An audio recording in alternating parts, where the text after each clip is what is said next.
Thank you for joining me this afternoon.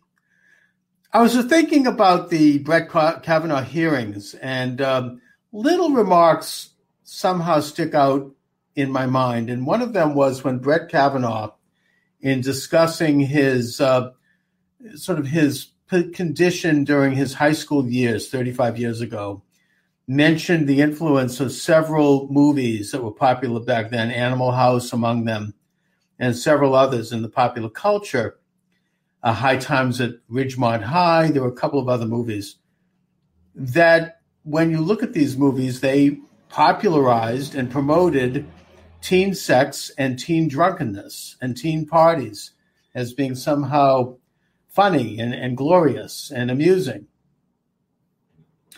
They were part of the whole sexual revolution, the pushing of the envelope, the introduction of free sex and free love and sexuality as being something that was a good thing, and the more the better. And in a sense, it was holding up as an ideal the concept codified by Sigmund Freud in the 19th century, polymorphous perversity, which is to say that the ultimate virtue was any form of sex at any time, anywhere, without any moral or spiritual component attached to it, that indeed any restrictions like that were seen as repressed. In other words, that there was something mentally wrong with you if you held such ideas, that the ultimate good was a shedding of those things, and that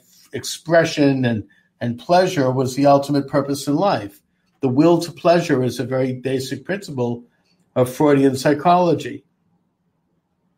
The idea was further codified, of course, during the Bolshevik Revolution by Alexandra Kollontai, who was a major Bolshevik thinker. She was apparently a lover of Lenin's, and she codified this idea of winged eros versus unwinged eros. Winged eros was sexuality attached to relationships, commitments, love, fidelity, and that was bad. Unwinged eros was when you take those things away and that sex becomes nothing more significant than having a drink of water. That was good. That's the ultimate goal. And it was that ethos that was really started to percolate in our society in the 1960s, partially as a result of some of the Marxist thinkers at the Frankfurt Institute, people like Herbert Marcuse, who was one of the Pied Pipers of free love, and which culminated in the 1970s and early 1980s.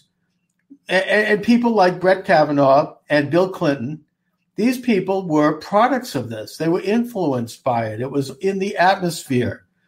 So putting aside the question of whether or not Brett Kavanaugh engaged in drunkenness and free sex, when he was a teenager in high school and his first years in college, which is something that's, I would contend, actually is quite personal, and we have no idea. I think it's safe to say that this was part of the ethos. It was apparently part of the ethos of the accuser of Brett Kavanaugh, that being Christine Blasey Ford, who had a beer at this party, according to her testimony, in the middle of the day, and who, it was revealed later, led somewhat of a promiscuous life while she lived on the Rehoboth Beach in Delaware as a young woman. And I'm not saying this to disparage. This was the culture.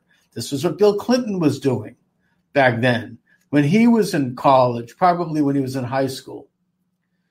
And yet the difference between Bill Clinton and Brett Kavanaugh is that Brett Kavanaugh, for various reasons, it might have been his Catholic background, it might have been that he became more conservative. However it came about, he cleaned up his act, if he was ever doing those things. And again, I'm not commenting on that. I have no idea. He cleaned up his act. He became a respectable citizen. He became an honored member of the judiciary, certainly as a federal judge and as a student at Yale, eventually. Since then, he drinks moderately. Anyway, I'm sorry about that. He's a moderate drinker since then. Let me just X out of this. And he's led a productive life. Now, in the case of Bill Clinton, it's safe to say that he also led a productive life, but he never really totally disavowed the lifestyle. Maybe that's because he's liberal. Maybe that's because he saw power as something that was an end in and of itself, and that as long as he tilted in the direction of power, he would be protected. He could get away with it, which was why Bill Clinton, the accusations were not against him as a drunk teenager at a party or even in his first or second year of college.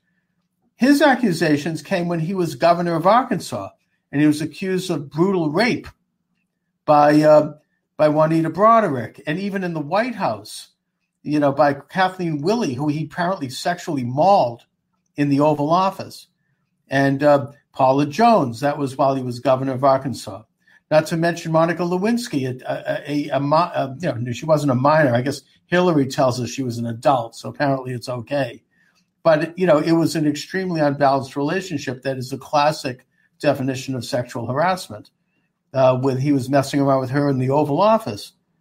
So Clinton continued this behavior and apparently still does. He went to that Lolita Island with that pedophile Epstein, flown out there, told his Secret Service to stay behind. So, he's still, a participant in the sexual revolution that he learned as a young man because of the culture, whereas Brett Kavanaugh, whether he ever was is beside the point. He's cleaned up his act. And so that brings me to an observation about how the left approaches this matter. On the one hand, the whole thing, the sexual revolution, polymorphous perversity by Freud, Alexandra Kollontai and her unwinged heiress, Herbert Marcuse, the Pied Piper of the sexual revolution, free love movement. These are ideals of the left, and yet we see this situational approach to it today with the Me Too movement, in that they can then apply suddenly a hyper-puritanical view when the person involved in who's being accused is not properly on the left. They are not genuflecting in the left direction. They can be accused. They can be destroyed of not only doing the things that left-wingers have done as well, but things the left-wingers glorified in the culture and honored. So therefore, you can go after a man like Brett Kavanaugh because now he's a conservative, he's a Christian, he's a white man, he's up for an important position where he could affect conservative ideas in our culture. Oh, you could go after him with a microscope and go back to his elementary school. I'm surprised they didn't go back to his nursery school, and put everything under a microscope and come up with accusations for things that otherwise were maybe unfortunate, but were actually somewhat normal behavior back then. Parties were glorified in movies, drunkenness, free sex, messing around. And even the accusations made by Christine Blasey Ford, if they're true, whether or not that was an attempted rape is subjective. I have a feeling that if that were true, it probably was more that they were horsing around, or he was horsing around, and she didn't like it. And I get that, and that's wrong. But, attempted rape, maybe, maybe not. Either way, it was the kind of behavior that you could actually see it in the movie Animal House with John Belushi. I mean, this is what people were like, oh, that's fun. And his entry into his yearbook shows that he was, culturally in tune with that back then. But he changed. And so now the left can use this as a cudgel against someone like Brett Kavanaugh when, in fact, they will ignore it if it's charges brought against one of their own, like, I don't know, Ben Affleck, for example, who, who's been engaged in that kind of behavior, and that gets swept under the rug. It's interesting that suddenly, in a situational sense, they become like hyper moralistic if it suits their purposes. It's not a fundamental belief in a moral code. It's simply situational. It only applies to people who aren't marching to their beat, who aren't moving forward with their leftist agenda, and who dare to defy that agenda. It has nothing to do with any actual objection to free sexual behavior and even to a little coercion, as bad as that is. Now, I'm glad that these things are being brought up. And by the way, just to close, they threw Al Franken under the bus only because they were trying at that time to get at a very serious threat to their culture and to their party and to their politics, and that was the possible election of Roy Moore in Alabama. They lodged, accusations against Roy Moore for dating underage girls, which, by the way, largely was untrue. I'm not suggesting that Moore didn't also. He may also have been, a product of the sexual revolution back then. Let's not forget these things were done probably, again, 35 years ago when he was just discharged from the Army and he was dating young women, probably inappropriately. But again, he was as much a product of this as anyone else. This was probably before Ray Moore became a lawyer and he became a Christian and he became a conservative. So they're using that against him. But in order to do that, all of a sudden the Al Franken stuff was coming out with pictures of him putting his hand on a woman's breast while she was asleep and grimacing into the camera like it was a joke, and being accused of a lot of other stuff that was, pretty gross, but he wasn't accused of rape and he wasn't accused of sexual molestation outright. But they had to throw him under the bus anyway because the timing of it didn't look right. They couldn't go after Roy Moore and their agenda to destroy him while Franken's news was breaking all over the place. So they deep sixed him, which is what they do. It's everything. Everyone is expendable. Everyone is convenient.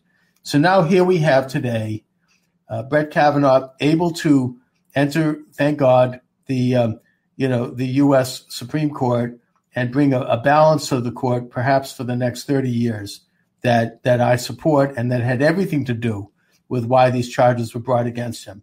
Believe me, if he had been a liberal Democrat, we would never have heard about his high school yearbook. It just wouldn't have come up because conservatives don't do that anyway.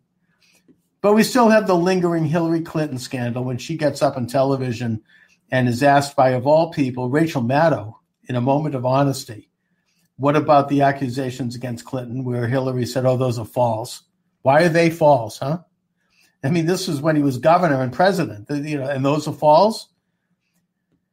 And recently when she said that Monica Lewinsky was an adult, somehow that makes it right. So she's poisonous to the left. I wonder what they're going to do about her. We'll see. Anyway, so those are my thoughts on the subject. I want to thank you for watching, everyone.